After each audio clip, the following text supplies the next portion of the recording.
one of the things that has resonated most with people as I've been getting some feedback around sharing my story is the private admission of understanding food addiction.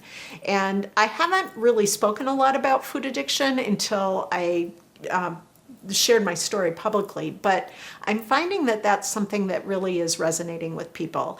And there's something about the idea of being fed up.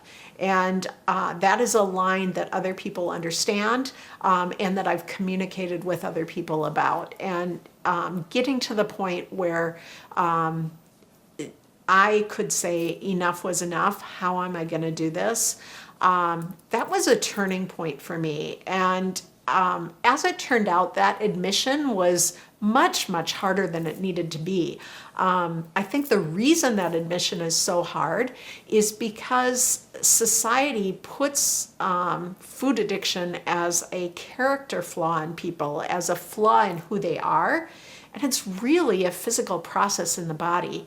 And there are certainly emotional components to working with a food addiction, but the more I have dug into this in my own life, the more I understand how deeply rooted it is in my physical genetics.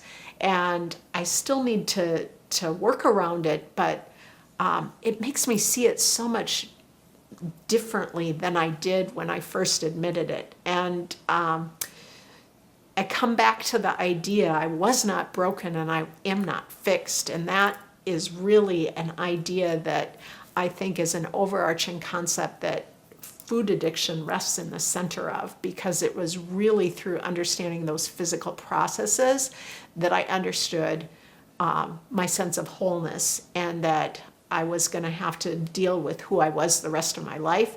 But when I look backwards, I didn't have to see myself as someone who had shortcomings.